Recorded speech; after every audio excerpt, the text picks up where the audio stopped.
Tsunami, the ocean's deadliest force.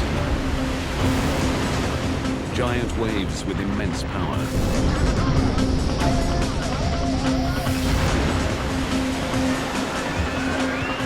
Massive, unstoppable, deadly. A level of destruction that was, over hundreds of miles of the coastline. We'll travel the globe investigating some of the world's most devastating tsunamis. Each bigger than the last. Each packing more punch. Each taking us one step closer to a mega tsunami. A wave that will not just rewrite the record books, it will erase them.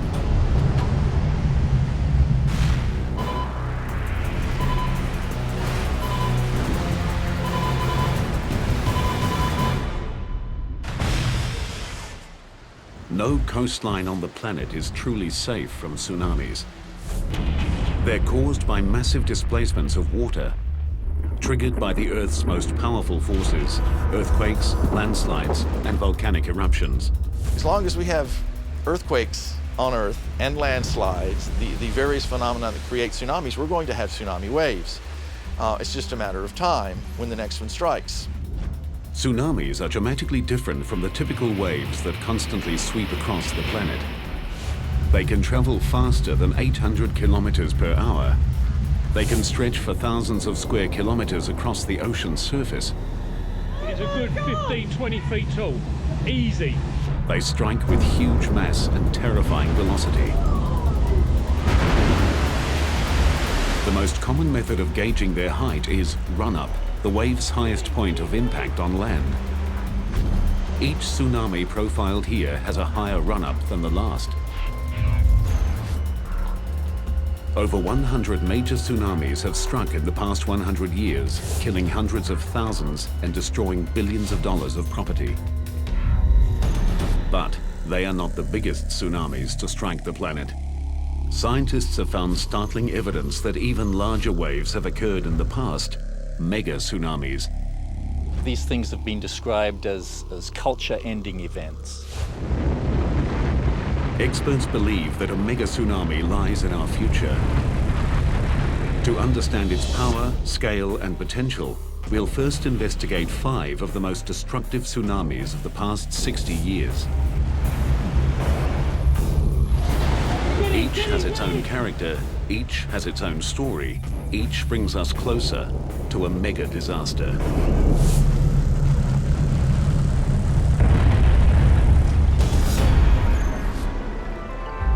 Hawaii is a tropical paradise that attracts millions of tourists. But this Pacific island holds a dark secret. It's blasted by more tsunamis than almost anywhere else on the planet. The Hawaiian Islands, sitting as they do in the middle of the Pacific Ocean, are affected by tsunamis from all regions of the Pacific.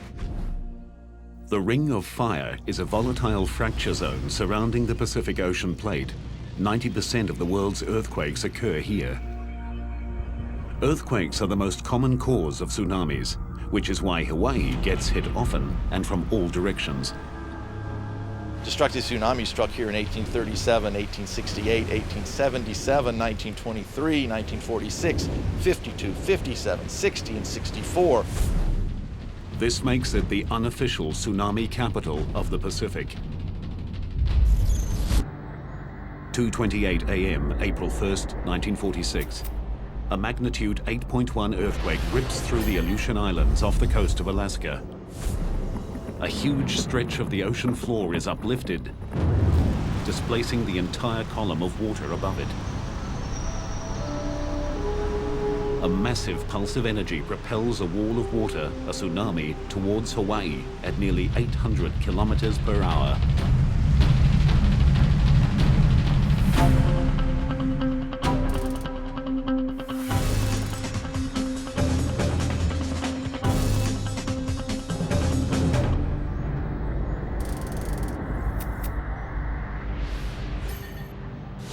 (3,800 kilometers away in the small seaside village of Laupahoehoe, children and teachers gather to prepare for the day's classes.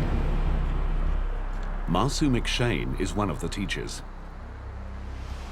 We were in our cottages, and the Akionas who lived in that house that's no longer there knocked on our door and said, "Come see the tidal wave." At first glance, it's deceptively innocent. We looked over and the ocean sucked out, and then it came in a little bit more, like emptying a bathtub, and sucked out again. And we said, "This is a tidal wave? I don't think much of that." What Masu doesn't know is that tsunamis are not single waves. They move forward in what's known as a tsunami train, a group of waves of many different sizes. First waves are seldom the largest, so what appears to be insignificant is actually the precursor to something much, much bigger. And then it did it again. And this time, it went in further and sucked out more. And we thought, a twin tidal wave, how interesting and odd. As the water recedes, an extraordinary 152 meters, Masu and her roommates pose for a photograph. Masu stands captivated while a third wave approaches. Famous last words, I said, "I hope this will be a big one." And it kept coming. And that was the first time we ever thought to be afraid. As the tsunami approaches shore, it behaves like a giant train wreck. The front of the wave slows while the back continues to push. The wave's energy is compressed, forcing it to stand and lift out of the sea.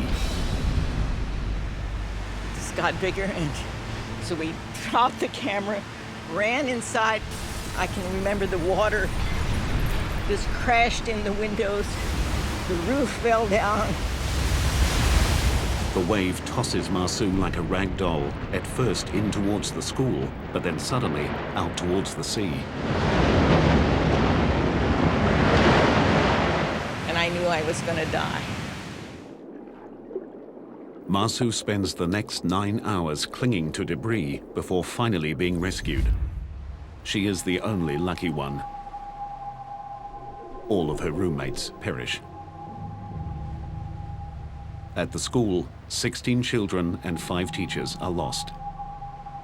But the tsunami is not finished with Hawaii. 37 kilometers south of Laupahoehoe, the sleepy trading town of Hilo Bay is also caught unawares.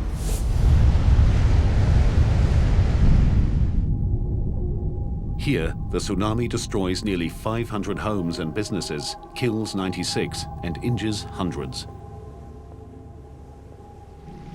Descriptions of the 1946 tsunami were that it came across the breakwater with the greatest of ease, just overcame it, and then washed across town. Other people describe seeing boulders blasted out as the water surged across. Walter Dudley is an oceanographer from the University of Hawaii in Hilo Bay. For more than 20 years, he's studied tsunamis. One of his most significant findings is that their destructive power is caused not just by the wave itself, but also by what's underneath them. Well, one of the things that makes them such an interesting phenomenon to study is that they are all different. And as they travel across the oceans, they're affected by the ocean floor along their tracks. So the waves are constantly being bent or refracted. And then as they come ashore, they are further altered. No two pieces of coastline are the same. Each has its own unique undersea topography that affects the waves differently. In Hilo, it is the natural rounded shape of the bay. You can think of a bathtub, and as little children get in a bathtub, they can slosh the water back and forth, and they quickly find out that there's a speed at which the water will really move. The first 2 waves to hit the bathtub-shaped Hilo Bay caused the water to slosh back and forth. When a 3rd wave arrived, it combined with the sloshing water to produce a larger and more destructive wave.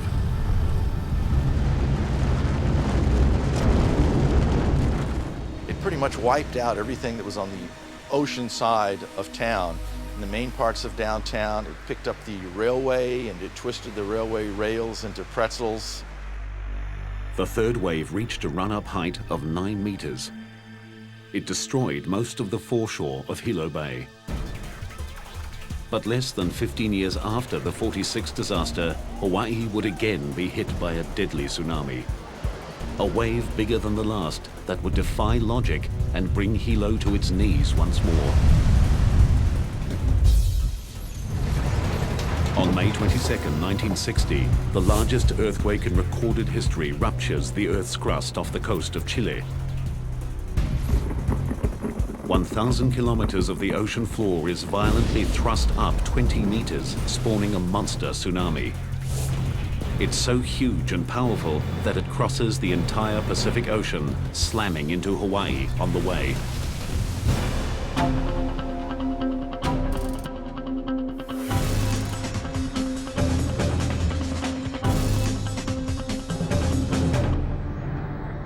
This time, technology installed since the 1946 quake warns residents of Hilo Bay 5 hours in advance. But the warning falls on deaf ears. In the preceding 12 years, about 3 out of 4 alarms had turned out to be small tsunamis.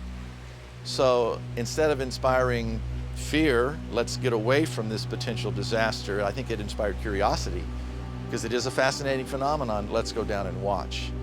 Although the civil defense were saying people evacuate, there were a lot of us, me included, that out of curiosity went down to look, to see what was going to happen. Local real estate agent Al Inouye and many others assume that because this wave is coming from the southeast and Hilo faces the north, the bay will be spared. They are wrong. Just after midnight, the first wave strikes. You could hear people yelling and screaming behind me that were being caught in a wave. That was an experience because, and it still stays in my mind, all this screaming and yelling, and I couldn't do anything about it. It sounded like several trains, rushing down a track. I mean, it was really a roar, and, you can hear the crashing of houses against each other. It's hard to describe. It was just a sound that you don't want to hear again. I mean, it was horrible. Dawn breaks on a nightmare. 61 people are dead and more than 700 buildings destroyed or severely damaged. The 1960 tsunami took locals and experts by surprise. After thorough study, scientists discovered a remarkable aspect of the tsunami.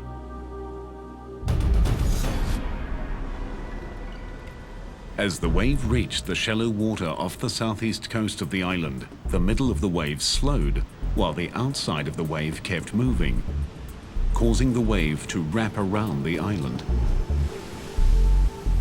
Then, just as in 1946, the natural shape of the bay added to the tsunami's destructive power. This time, the largest wave had a run-up height of 10.5 meters, 1.5 meters higher than in 1946. But Hawaii wasn't the only location struck by the monster tsunami. It roared thousands of kilometers across the Pacific, striking virtually every coast, including Japan, where 122 people died.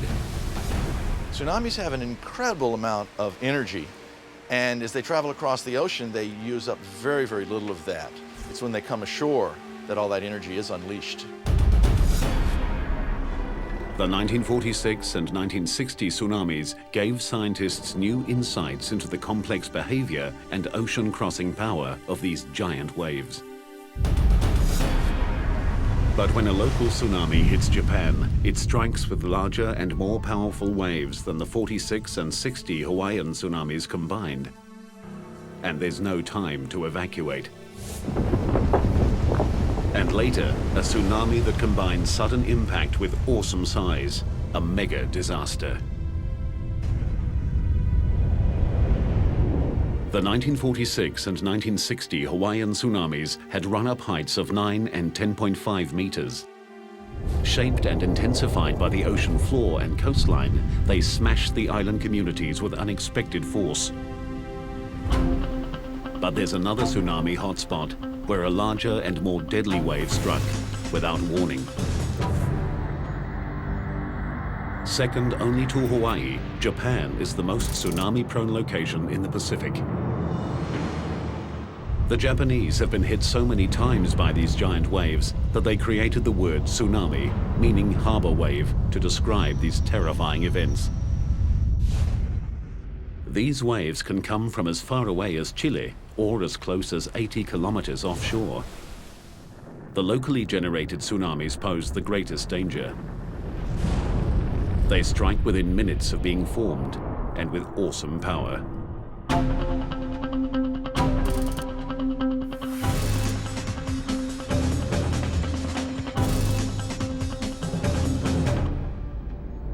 (10:17 p.m., July 12, 1993). A magnitude 7.8 earthquake rips the ocean floor off the coast of Hokkaido. The epicenter is only 80 kilometers from the tiny island of Okushiri and generates one of the biggest and most destructive tsunamis Japan has ever experienced. Fisherman Jiro Adachi from the village of Aonai knows about tsunamis. He survived one 10 years earlier that also hit Okushiri. When Jiro feels the earthquake, he knows a tsunami is probable.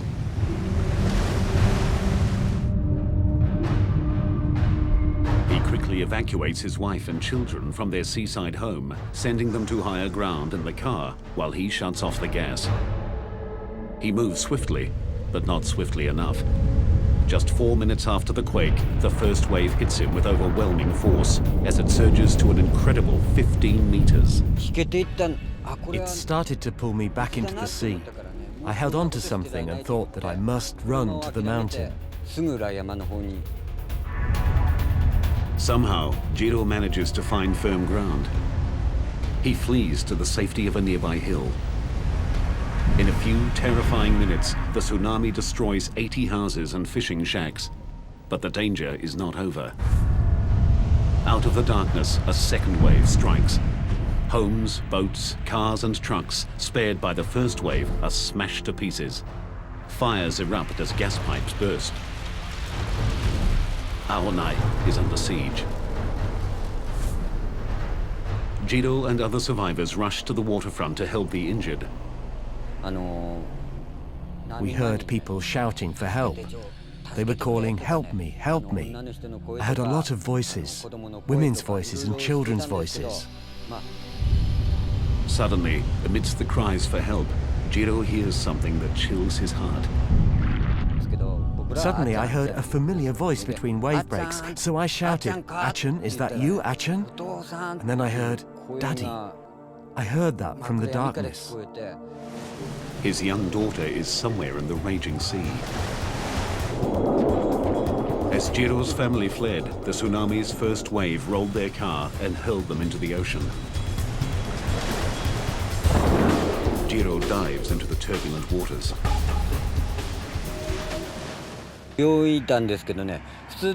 Normally I'm a great swimmer, but this was incredibly difficult. Sometimes I was swimming but I couldn't move forward at all.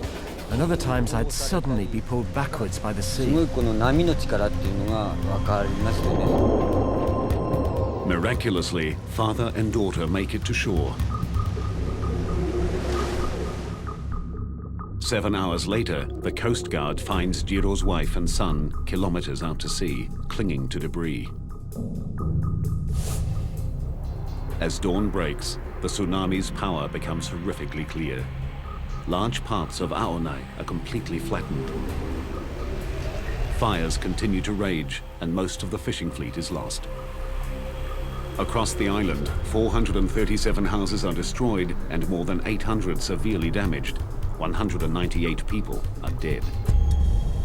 The aftermath of the disaster confronts scientists with an intriguing mystery. The two waves that hit Aonai came from completely different directions.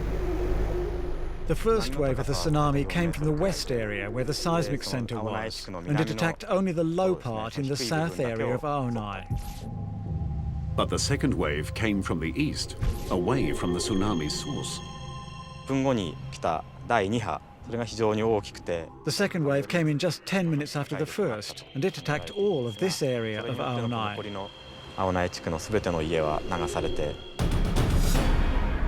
The first wave that hit the west coast of Okushiri came directly from the source. But then, just like in Hawaii, the tsunami wrapped around the island, creating a second wave that struck Aonai from the opposite direction. But the wraparound effect does not explain why the tsunami hit Okushiri with such brutal force. The reason is the extreme proximity of the event which created the tsunami. After a tsunami is generated, it radiates out like ripples on a pond. As the ripples expand wider and wider, the energy spreads out over a larger area. The closer the source of the tsunami is to the impact zone, the more concentrated the energy. Okushiri was only 80 kilometers from the source, so it received the full brunt of the tsunami. Just north of Aonai, the waves reached a staggering 31 meters. Today, the legacy of the 1993 tsunami is set in concrete. Huge walls up to 11 meters high and extending 14 kilometers along the coast stand guard against the sea. Powerful steel gates protect river mouths, and the harbor is bolstered by concrete blocks to reduce wave impact. These ramparts against the waves are stronger than normal sea walls for good reason. The forces they must withstand are utterly different. Normal waves form through the transfer of energy from the wind to the ocean surface. Tsunamis are generated by phenomenal transfers of energy. Even the largest wind waves have a maximum wavelength from crest to crest of a few hundred meters. Tsunamis can have wavelengths of hundreds of kilometers. When they hit, they keep coming and coming. In a unique experiment, scientists in Japan are measuring the impact of those forces. At this lab in Kanagawa, engineers are using the largest man-made tsunami in the world to help design stronger coastal structures.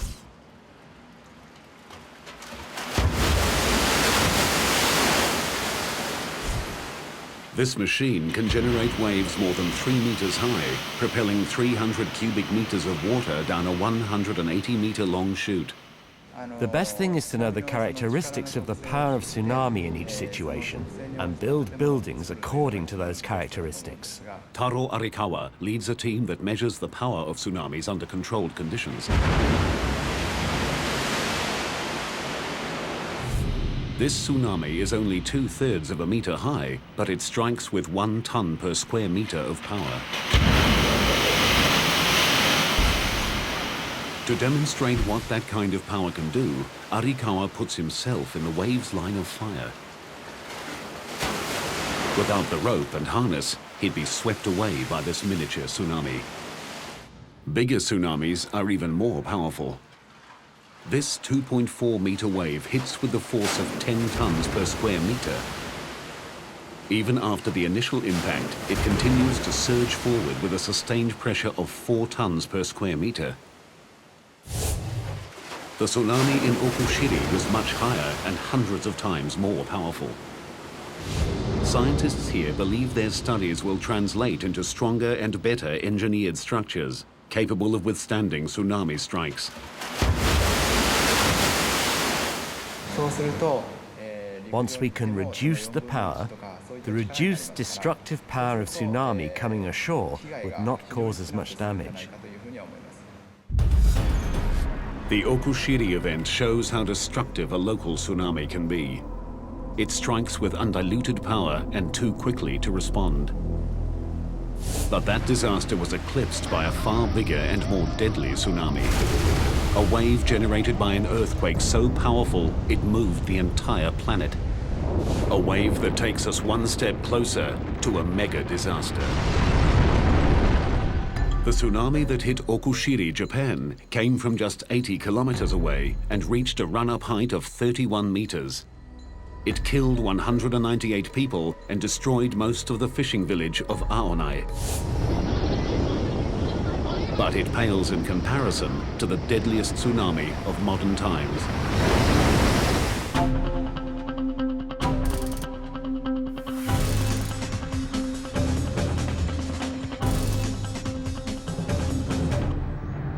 (7:58 a.m. December 26, 2004). Deep in the ocean off the coast of Sumatra, Indonesia, 1,200 kilometers of the Earth's crust ruptures in the second largest earthquake ever recorded.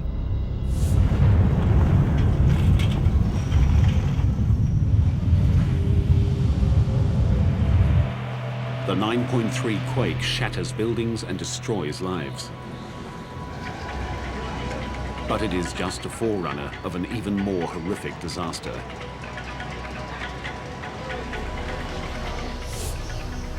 An epic tsunami spreads across the entire Indian Ocean, striking 12 countries. As with Okushiri, Japan, the local effects are the most immediate and the most devastating. 16 minutes after the quake and 250 kilometers from its epicenter, northern Sumatra is struck by 35-meter-high waves. The capital city of Banda Aceh is decimated. More than 160,000 people are killed. Coastal engineer Jose Borrero arrived in Banda Aceh 4 days behind the tsunami. I've seen hurricane damage, and I've seen some flood damage before, and I've seen a lot of tsunami after effects before also, but this definitely was the worst. What was amazing about it was the scale.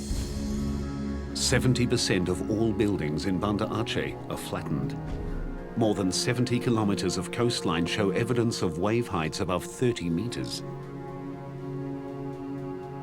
It was a level of destruction that was over hundreds of miles of the coastline, the same level of destruction. So it wasn't just isolated pockets of areas that were wiped out, but the entire coast and then the entire city of Banda Aceh.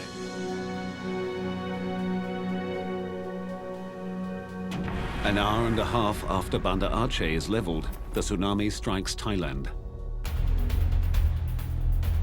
A wall of water swamps beachside villas, hotels, and villages. That wave is a good 15, 20 feet tall. Easy. Get in! More than 8,000 people die.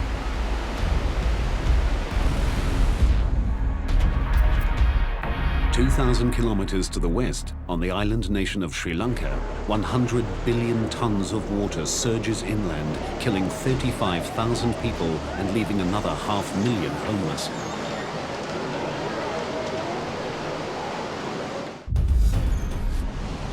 In all, nearly 230,000 people die in the most devastating tsunami in recorded history. The death toll higher than for all other major tsunamis in the past 300 years combined. The power of the earthquake that triggered the tsunami was staggering. The entire planet's sea level rose by 1/10 of a millimeter. Every spot on Earth moved at least 1 centimeter. As scientists struggle to comprehend the enormity of the event, a bizarre anomaly comes to light.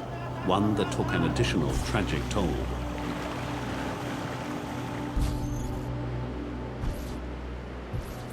The morning of December 26 is quietly dawning on the peaceful shores of Galle, Sri Lanka.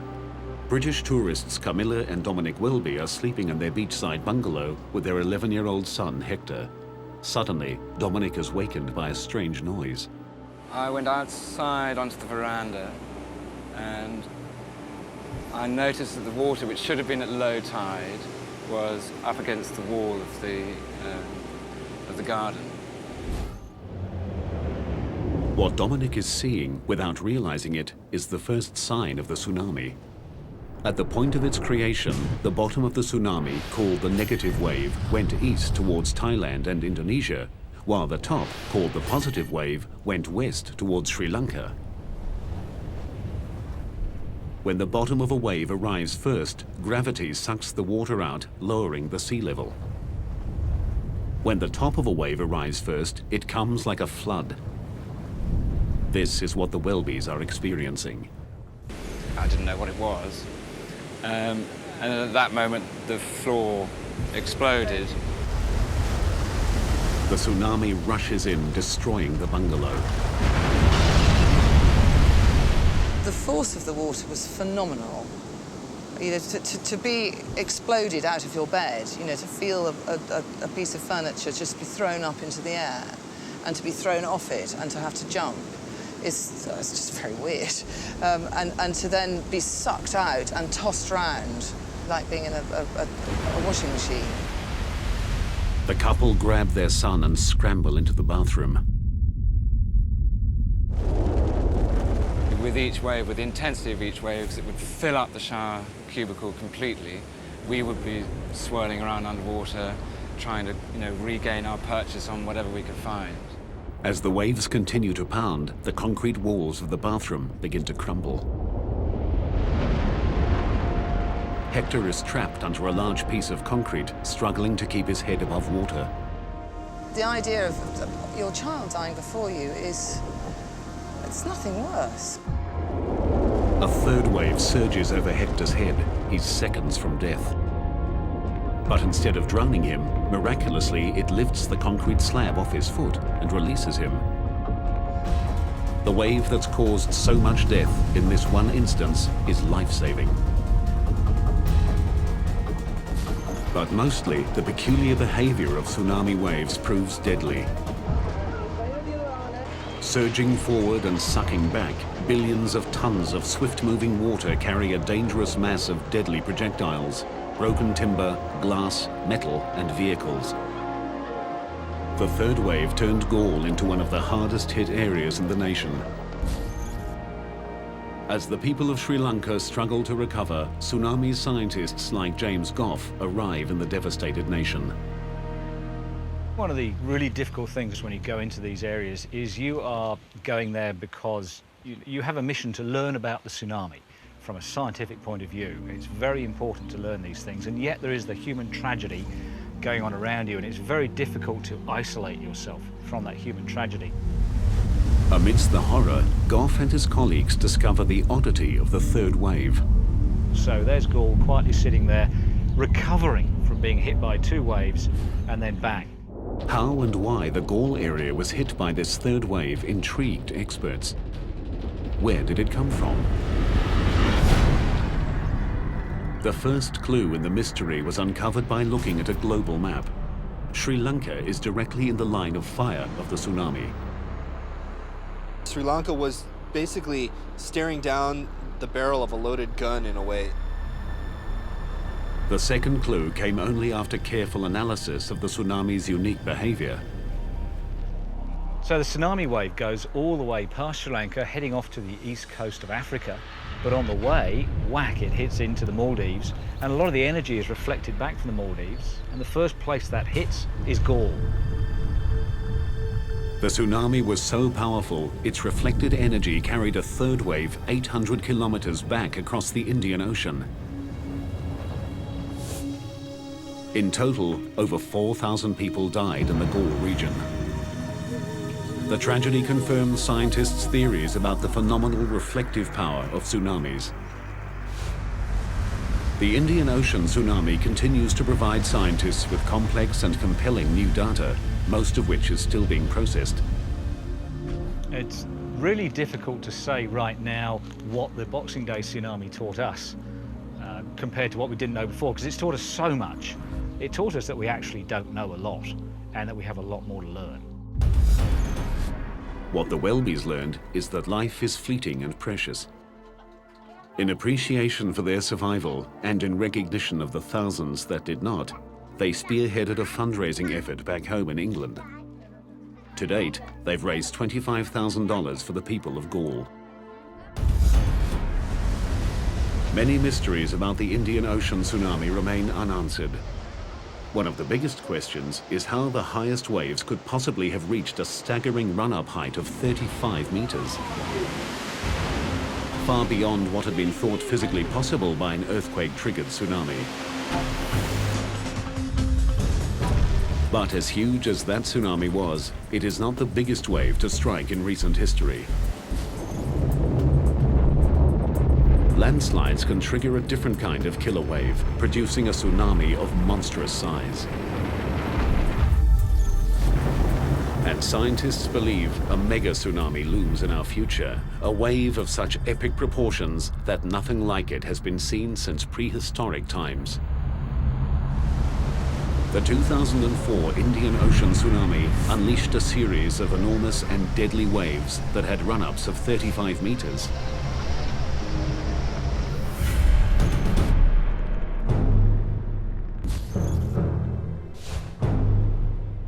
But they are dwarfed by another wave that forced scientists to become detectives. What they discovered was a new kind of tsunami, one of unimaginable size and power.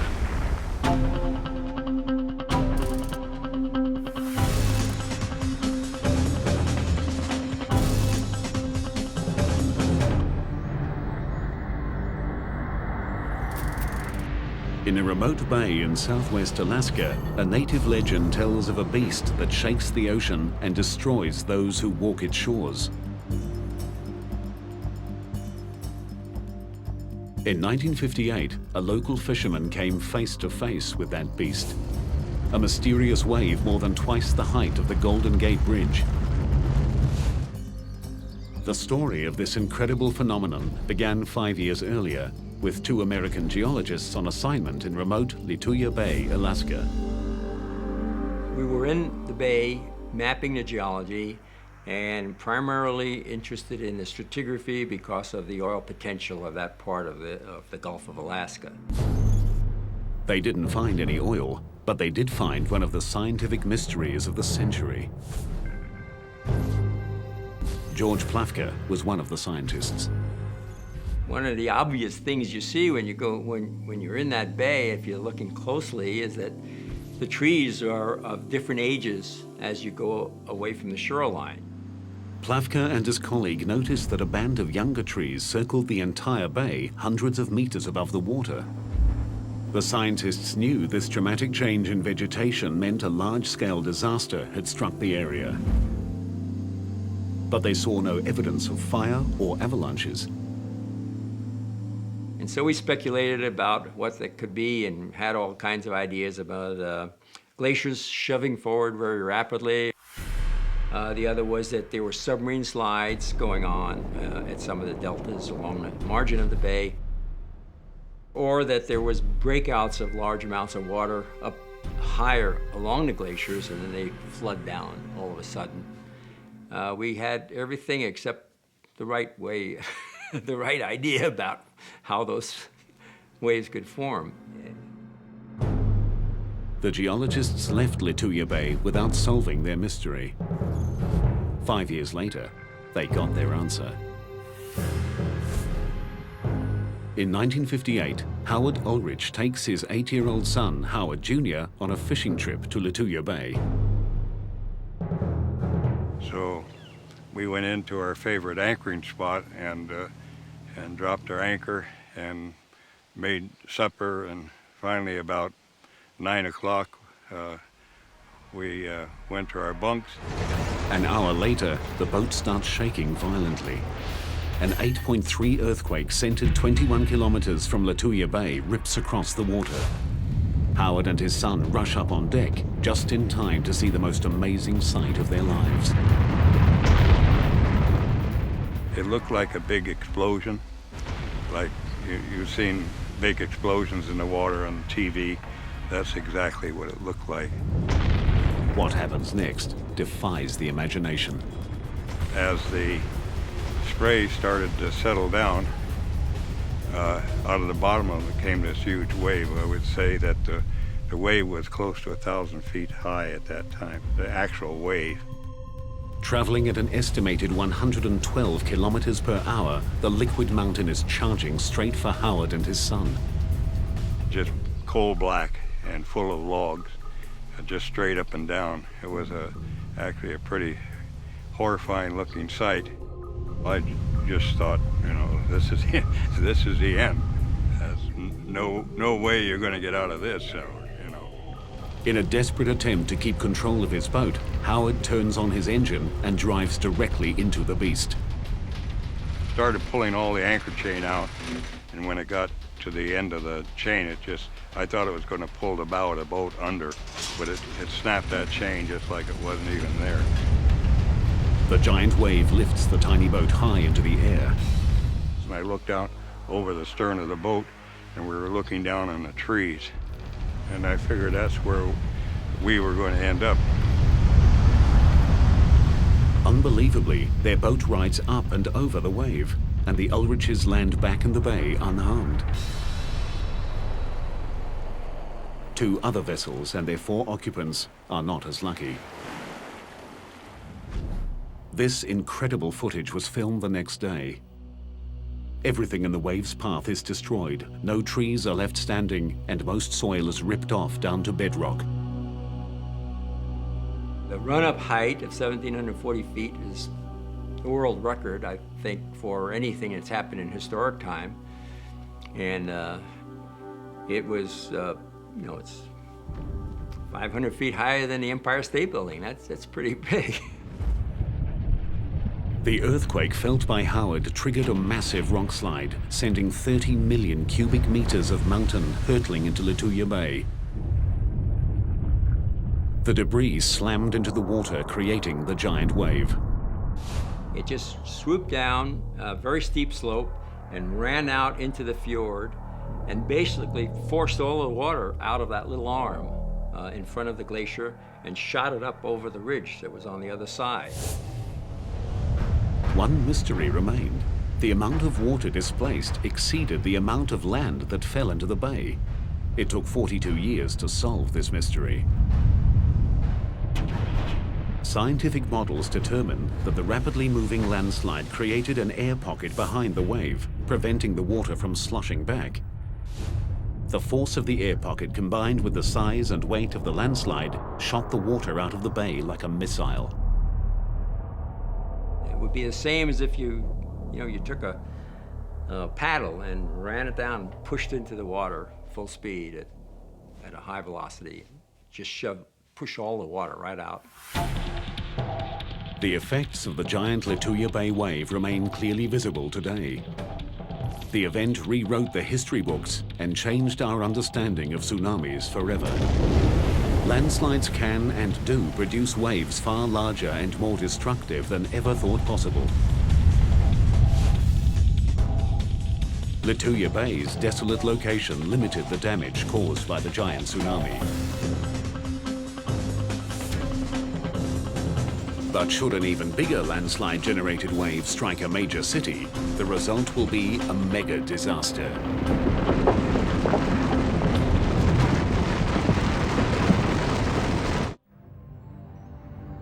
In 1958, a landslide-generated tsunami, taller than the Empire State Building, obliterated an Alaskan inlet.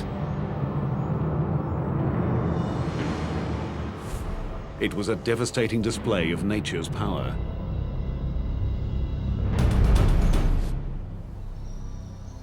But across the Pacific Ocean, on the gentle slopes of Oahu, Hawaii, scientists have uncovered evidence of a potential disaster that would dwarf the Indian Ocean and Lituya Bay tsunamis combined. It's almost incomprehensible, the scale, the enormity of these things. It would be quite a view. Gerard Fryer is a geophysicist from the University of Hawaii. He uses advanced computer modeling and field data to forecast tsunamis. His research has uncovered a potential wave so big that even the best laid evacuation plans may not be enough. These things have been described as culture-ending events. The state would essentially be knocked back to the Stone Age. This mega tsunami would combine the dizzying height of a landslide-triggered wave with a tsunami that strikes a densely populated landmass, in this case, Hawaii.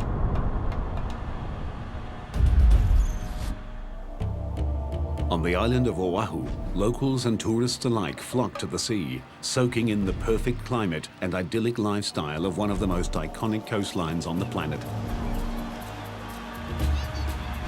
But in our scenario, everyone is oblivious to the fact that less than 480 kilometers to the east, a disaster of biblical proportions is about to strike.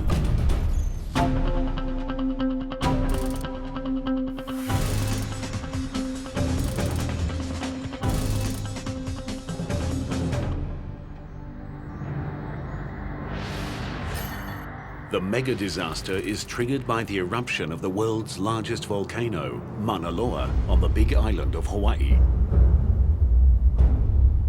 In the case of Mauna Loa, and that's the 800-pound gorilla here, that's the big volcano that we have to worry about.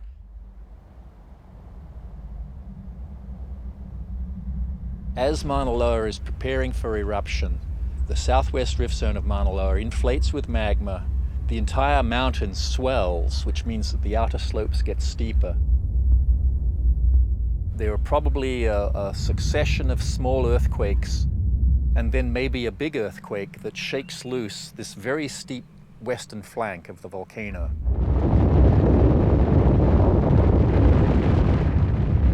Almost 1,500 cubic kilometers of earth and rock plummet into the sea. On impact, the land displaces a massive amount of water. The ocean rushes back to fill the giant gap. From this cataclysmic disturbance emerges the tsunami, heading directly for Honolulu. Estimated time to impact, 30 minutes. This is the direction that a big tsunami would come from the big island. The wave first becomes visible as it stands and breaks on a shallow bank, 40 kilometers southeast of Honolulu.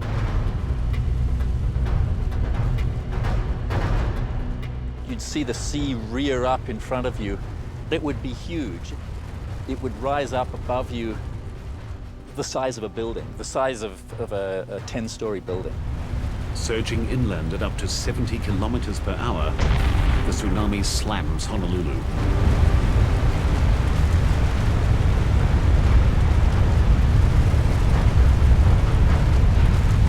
Because the tsunami's energy stretches down to the ocean floor, this wave is not clean water. It's filled with sand, coral, and rock. Water penetrates 16 kilometers inland before being sucked back out to sea in a lethal maelstrom of wreckage.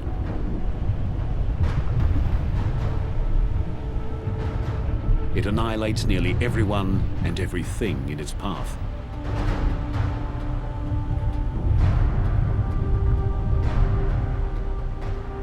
These giant landslides, as far as we can tell, they seem to occur during periods of high sea level when the climate is warm. Quite why that is, we don't know. But we are in a warm period right now with high sea level.